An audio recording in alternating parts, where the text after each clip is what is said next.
Oh, okay, okay. So that's why I keep messing up.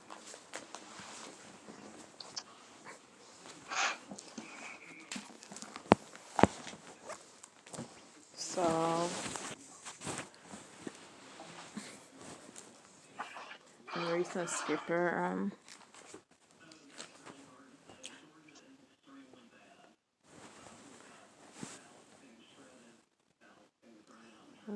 turn it on. You know, you don't have to show your face because I'm not showing my face.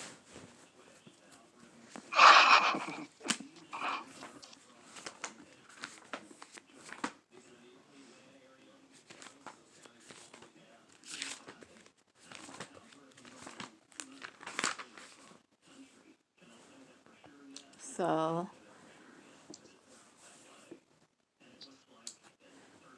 what does the Bible say about many parts? The human body has many parts, but the many parts make up one whole body. So it is with the body of Christ. Some of us are Jews, some are Gentiles, some are slaves, and some are free. But we have all been baptized in one body by one Spirit, and we all share the same Spirit. Yes, the body has many different parts, not just one part. If the foot says, I am not a part of the body because I am not a hand, that does not make it any less part of the body. And if the ear say, I am not part of the body because I am not an eye, would that make it any less a part of the body? If the whole body were an eye, would you hear? Or if your body were an ear, how would you smell anything? But our bodies have many parts, and God has put each part just where He wants it. How strange a body would be if it had only one part. Yes, there are many parts, but only one body. The eye can never say to the hand, I don't need you. The head can't say to the feet, I don't need you. In fact, some parts of the body that seem weakest and least important are actually the most necessary. And the parts we regard as less honorable are those we clothe with the greatest care. So we carefully protect those parts that should not be seen, while the more honorable parts do not require the special care. So God has put the body together such that extra honor and care are given to those parts that have less dignity. This makes for harmony among the members, so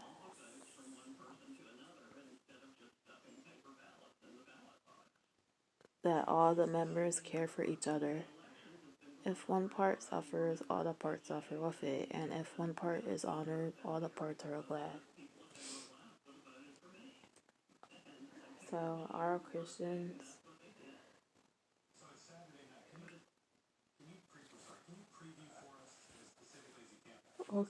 have faith. Some, however, have the spiritual gift of faith, which is an unusual measure of trust in the power of God. This makes for harmony among the members so that all the members care for each other, and if one suffers, all the parts suffer with it, and if one part is honored, and all the parts are glad. All you together are Christ's body, and each of one of you is part of it. Here are some of the parts God has appointed for the church. First are apostles, second are prophets, third are teachers, then those who do miracles, and then those who have the gift of healing, and those who can help others, those who have the gift of leadership, and those who speak in unknown languages. So, are we apostles? Are we all prophets? Are we all teachers? Do we all have the power to do miracles? Do we all have the gift of healing? Do we all have the ability to speak in an unknown language? Do we all have the ability to interpret unknown languages? Of course not. So you should earnestly desire the most helpful gifts. But now let me show you a way of life that is best for all. The best thing is love is the greatest. If I could speak all languages of the earth and of angels, but didn't love others, I would only be a noisy gorn or clanging cymbal. If I had the gift of prophecy, and if I understood of all God's secret plans and possessed all knowledge, and if I had such faith that I could move mountains, but didn't love others, I would be nothing. If I gave everything I have to the poor and even sacrificed my body, I could boast about it. But if I didn't love others, I would have gained nothing. Love is patient, love is kind, love is not jealous or boastful or proud or rude. It does not demand its own way. It is not irritable, and it keeps no record of being wrong. It does not rejoice about injustice, but rejoices whenever the truth wins out.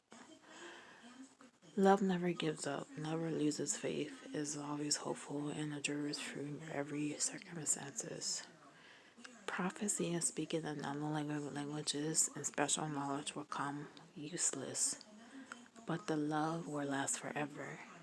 Now our knowledge is partial and incomplete, and even the gift of prophecy reveals only part of the whole picture. But when the time of perfection comes, these partial things will become useless. When I was a child, I spoke and thought and reasoned as a child, but when I grew up, I put away childish things. Now we see things imperfectly, like puzzling of reflections in a mirror. But then we will see everything with a perfect clarity. All that I know now is partial and incomplete, but then I will never know everything completely, just as God now knows me completely. Three things will last forever: faith, hope, and love, and the greatest of all these is love.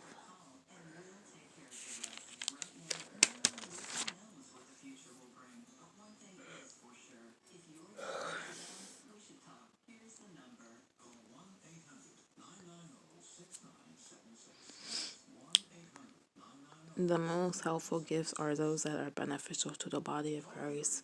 Paul has already made it clear that the one gift is not superior to another, but he urges the believers to discover how they can serve Christ's body with gifts God has given them. Your spiritual gifts are not for your own self-advancement.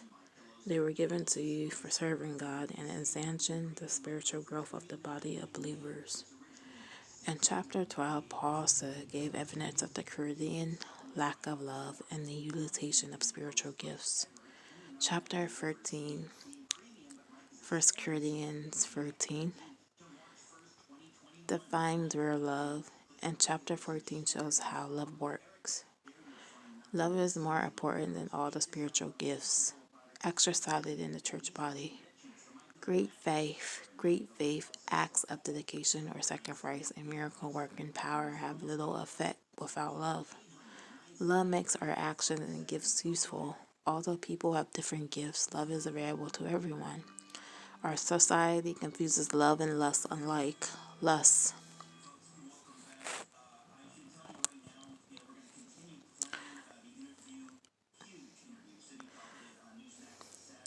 Unlike lust, God's kind of love is directed outward toward others, not inward toward ourselves. It is utterly unselfish. This kind of love goes against our natural indications. It is impossible to have this love unless God helps us set aside our own natural desires so that we can love and not expect anything in return. Thus, the more we become like Christ, the more love we will show to others.